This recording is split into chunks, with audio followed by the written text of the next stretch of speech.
It's been a long time since we read out of the big book, like some people call it. This is the kind of video I do where I talk about Appalachian language. It's so dear to my heart. I'm just plumb foolish about it. So I'm using for reference the Dictionary of Smoky Mountain English. It's an older book, maybe 10 years old or something like that, and it's out of print. It's very expensive if you find a copy available. But they did make a second version of it, the Dictionary of Southern Appalachian English, and it's more readily available because it's not been out that long, and it's much cheaper in price if you can find it. It's still got a hefty price on it, but not nothing like the original version that I have, and I've had mine for years and years. Miss Cindy bought it for me when I first started the Blind Pig and the Acorn, and it's been a huge reference book for me over the years. I would say that I've used it enough to more than pay for what she spent on it when she gifted it to me. But the other one, the Dictionary of Southern Appalachian English, I'm especially proud of it because my work on Blind Pig and the Acorn is used as reference in many of the entries. So the way both dictionaries are, it'll give you a word or a phrase, and then it'll back it up by sharing different little excerpts from books, periodicals, even transcripts from where they recorded many people, like thinking about the formation of the Great Smoky Mountain National Park, a lot of the people who lived in that area, and then also in the new one, little tidbits or little excerpts from my blog, Blind Pig and the Acorn, either something that I wrote about and I used a word, or something that a commenter. I have wonderful commenters, just like I do here on YouTube. A wonderful commenter left, they take that and use it. Michael Montgomery was the person who developed both dictionaries. He passed away, sadly, before the more recent one was actually published, but he had a great, wonderful friend who helped him, and she made sure that it was, his dream of doing a second one actually, made it all the way to the finish line and was published. And I'll put the link for that one in the description below in case you want to jump over there and look at it. So today, it's been a long time, like I said, since we read out of the book. The last time I had to go back and refresh my memory was me and Corey, and we did talk about the letter T. We were looking at the T's, but we were only focusing on the word take. And I was I don't remember how it come about, but telling Corey how many different ways we use take in the mountains of Appalachia, that word, T-A-K-E.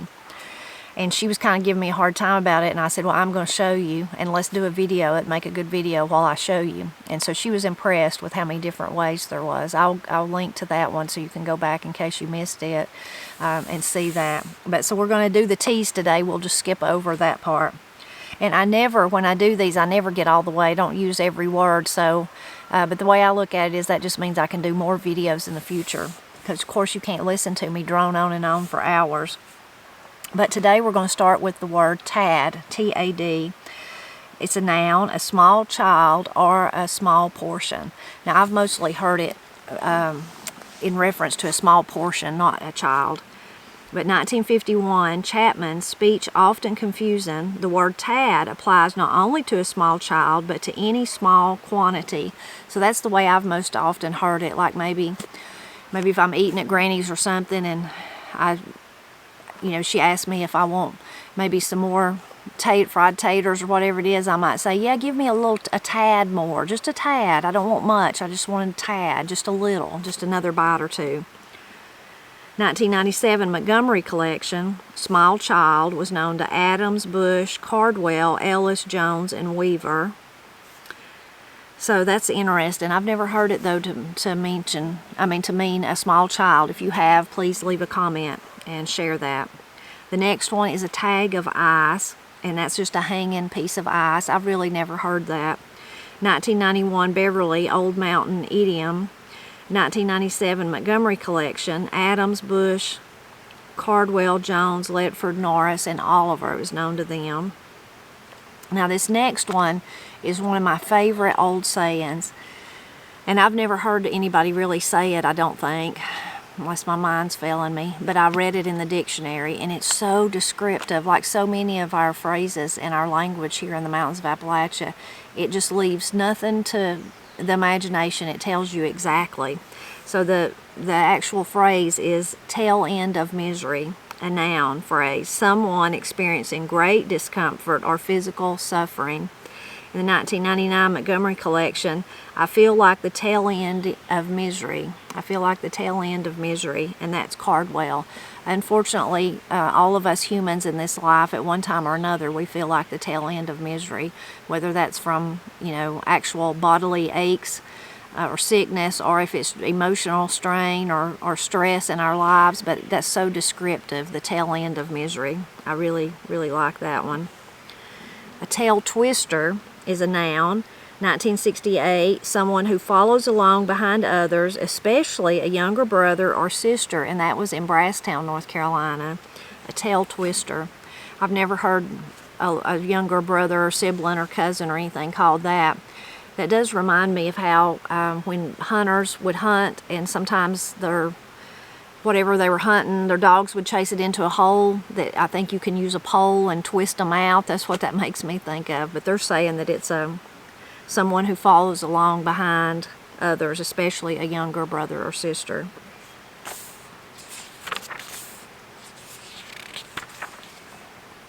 Tail-bearing or tell-telling, which just means spreading malicious reports. But I would say not just malicious, just someone that makes me think of, I've heard of people that they just tell big tales.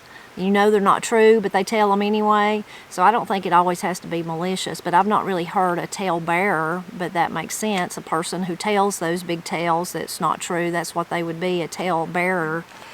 But I've not heard that. Talk to or talk, verb phrase, to court, discuss marriage with, or spark. So those are all ways of saying you like someone, that you're dating or going steady or all those things. Now, I rarely ever hear anyone say spark, and I haven't during my life, but I have heard the talk to. They're talking, or he's talking to her, and I definitely heard courting, and I still hear courting today. 1895, Edison, Fairchild, Tennessee Mountains. Judge Jackson's son has been talking to my daughter nigh on a year. 1915, Pollard, Tennessee Mountains. Talk to equals to court or woo. 1921, Campbell, Southern Highlanders. A young man talking to a young woman in the Highlands is not giving her a scolding as he might be understood to be doing were he so rash. My chickens are excited about that one, apparently. 1924, Rain, Saddlebags. When young folk in love with each other make serious plans, they are said to be talking. The same word is used by Reagan and King Lear. In 1935, Shepherd's Cabins in Laurel. When a mountain boy slips up beside the girl he likes after preaching has broke and escorts her up the road home, her friends say she is talking to him. Jim's been talking to Armity nigh on to 3 years.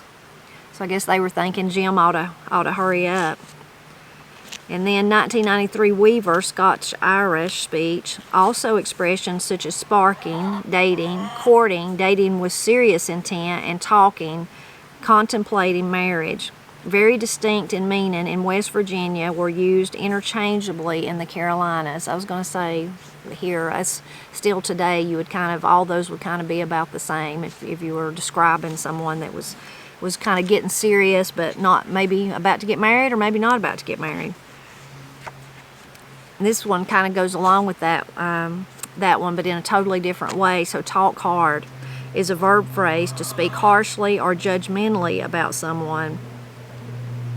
1998 Montgomery collection. I don't want to talk too hard about it, but you need to know the truth, and that was Cardwell.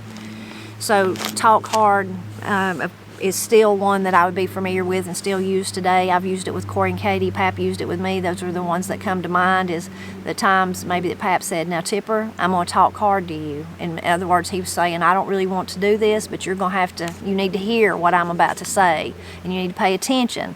And it might hurt your feelings, but you still need to hear it.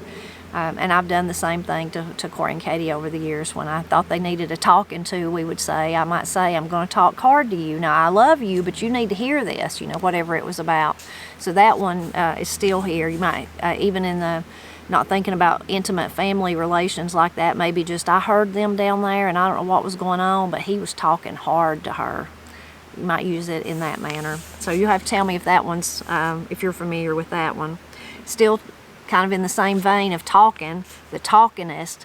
Now, if you've watched all my videos, you probably think I'm kind of one of the talkingest people you know, but definitely you've probably noticed that about Katie. And Corey, she can talk too, both of them can, but Katie especially. Talkingest, most talkative, talking with the most, talking the most. For 1895, Edison and Fairchild, Tennessee Mountains, she is the talkingest woman I ever saw. Makes me wonder if she could talk as much as Katie. 1943, Mountain People, and with even more fanciful flux, verbs transfer into adjectives, the travelingest hosses, the talkingest woman, the workingest man.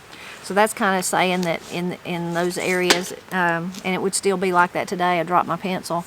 But we like to add that EST to different things, where it's like the talkingest, the singingest, the workingest, to really just put emphasis that we mean they really like to work, or they really like to sing, or they really like to talk. Another way to say someone likes to talk is if they're talky. That you know, old Glenn, he's talky. He's always talking. 1940, Hawks Dunn, Ad said that he was mighty talky around Cordia. Hall Phonetics, Foster Walker Valley, it was known there. He was pretty talky. Best I remember, he was a talker, so he was pretty talky. So you might be the talkingest, or you might just be talky. Both meaning the same thing, though. Here's an interesting one I've heard before. It'd be interesting to see if you've heard it before, but tanglefoot. Do you know what tanglefoot is? Also, it says tangle leg, but I've only heard tanglefoot. Well, it's illegal homemade whiskey, so it's moonshine. 1981, Merle Mirth. No narrative of the Great Smokies would be complete without at least one story about moonshine whiskey, also known as Splo, Panther Sweat, Tanglefoot, and Block and Tackle liquor. You take a drink and walk a block, and by that time you're ready to tackle anything. 1990, Oliver cooking Hazel Creek. It would not be fair to leave corn without mentioning one more use for it, the making of moonshine, or as it was sometimes called among many other names, tanglefoot, or scorpion juice. Scorpion juice or tanglefoot. You can sure see the tanglefoot because if you imbibe and too much in that, then your feet will surely get tangled up. There's lots of different names for moonshine in the mountains of Appalachia. This is a pretty common one when people think about language from the South or from Appalachia as a whole. One that you'll hear people throw around sometimes is Tarnation. I think it was, I don't know if it was, I don't think it was the Beverly Hillbillies. Might have been the Real McCoys or one of them. Someone said Tarnation a lot. But a mild oath or a swear word. 1939 Hawk collection, Jefferson City, Tennessee, a mild oath, and that was known to Robert Ray. 1956, Sundial, North Carolina, swear word and general purpose intensifier. And then in 1997, it was known to 9 consultants.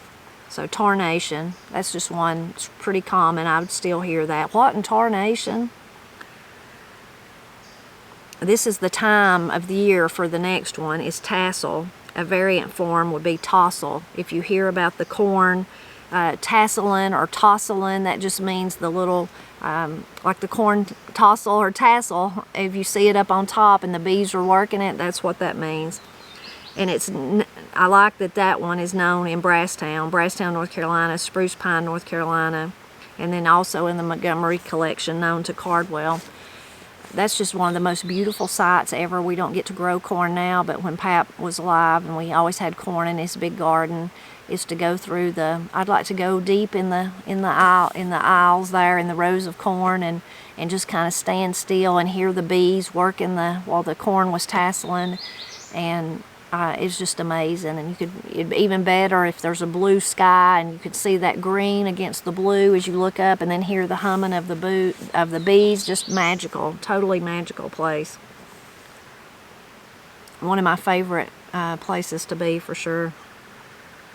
I like to just take a chair and sit down in the middle of a cornfield and listen to all that and watch the bugs, and usually there's some morning glory vines winding their way around. There might be some wild apricots.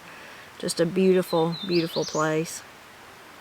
So the next one, taste, is a noun, variant noun, plural verb, third singular forms of 2 syllables. Sometimes you hear tastes. I say that. I hear it, so I say it because I say it. He always seems to think it tastes so good. I've probably said that before. 1974, Fink, Bit's Mountain Speech. It tastes sort of bitter. Taste is sort of bitter. I probably said that one before too. Taste of is a verb phrase. To taste something, try the flavor of, feel of, smell of. 1937 Hall Collection, Bradley Fort, North Carolina. I've tasted of sassafras tea, but I don't like to drink it. And that was Mrs. Aiden Carver. 1939 Hall Collection, Smokemont, North Carolina. He said he tasted of everything he ever killed, every varmint, even a buzzard. And that was Jess Lambert. 1976 Carter, Little Tree. Said he set some fresh whiskey back and let it set for a week, and when he tasted of it, it didn't taste one lick different from all the other whiskey he'd made. 1978 Montgomery White Pine Collection. I just throwed it in there and tasted of it to see how it tasted. Montgomery File. I've never tasted of it. 60-year-old man, Maggie Valley, North Carolina. I've never tasted of it. So see, that one's just kind of strange. How else would you say all those things? Some of these in the dictionary, I wish Michael Montgomery's still alive, because I could say, talk to him and say, why was that? Why did you put that in there? Don't everyone say that? How is that notable? How is that different? But there it is. It's in there. Teach, principal parts for frequency of forms. Let's see. Variant past tense form is teached. He teached her. You still hear that one some. Had no education himself, but wanted his children to have it. He professed religion, and he possessed it. He teached his children to read the Bible and do right. 1956, Big Bend, North Carolina. Miss Ogle teached school down there.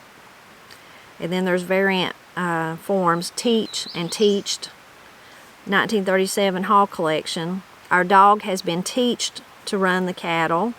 Then Great Smoky Mountain National Park. My daddy had teach me how to find these wild bee trees.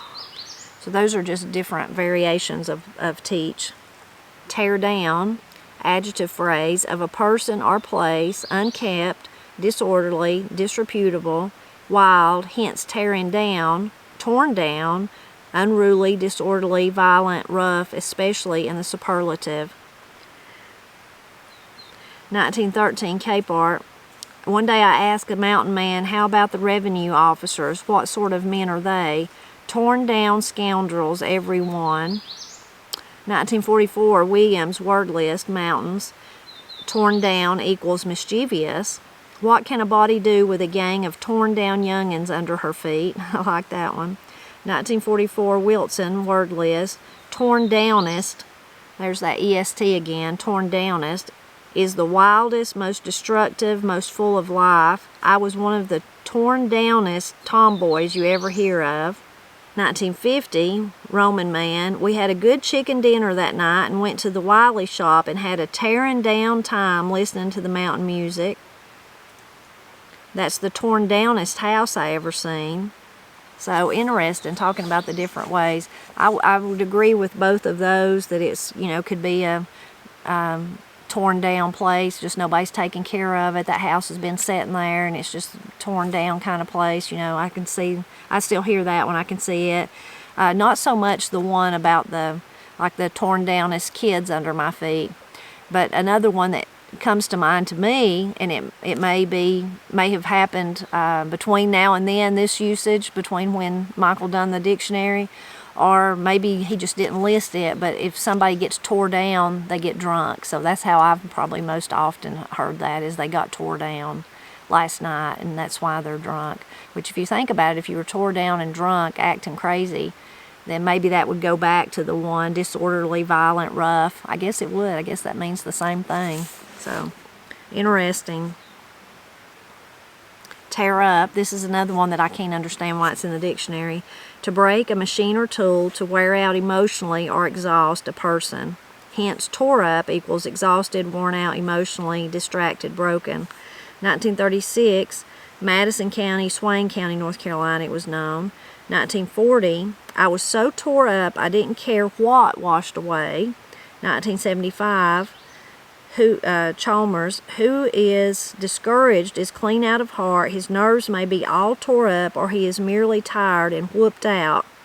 1990, Bailey, draw up a chair. For example, an engine that has stopped running or an appliance that has gone dead is tore up. The remedy may be a whole new transmission in one case, or simply a spark plug in the other, but the fact remains it's tore up. And then another usage is of a place or situation full of commotion and contention, hence noun, such a place. It's a regular tear-up of a meeting, said Hannah, keen for excitement. And then that was known for by Bush and Weaver from Montgomery.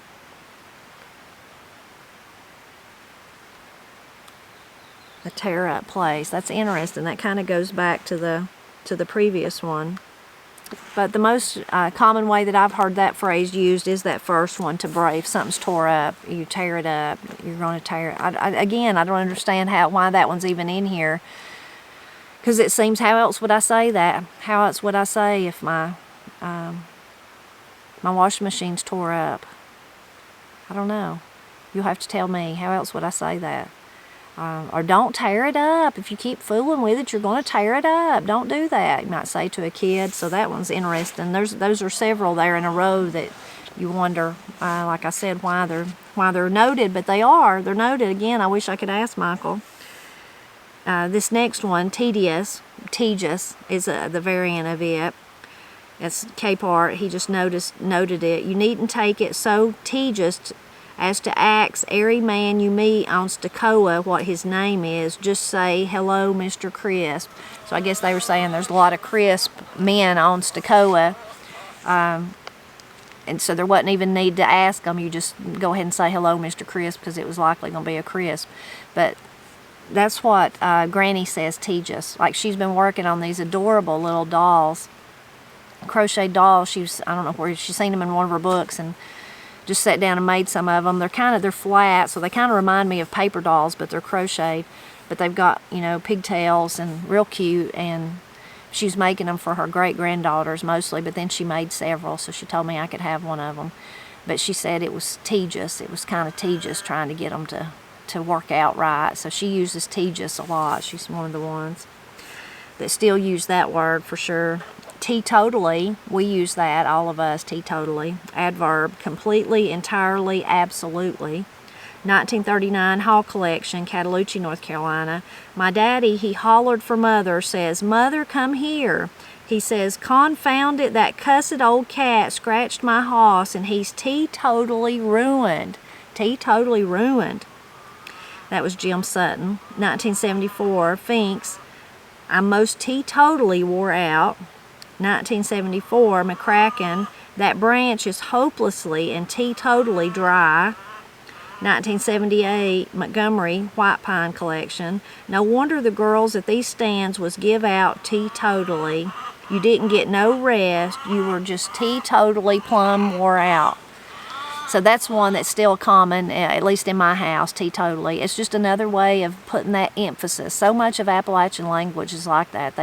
We want you to know, like if we were saying that, he really likes to sing. No, we want you to know he's the singingest. You're not going to find nobody else that wants to sing like he does, or like that. I'm not just wore out. I'm plumb teetotally wore out. Like, I really want you to know how wore out I am.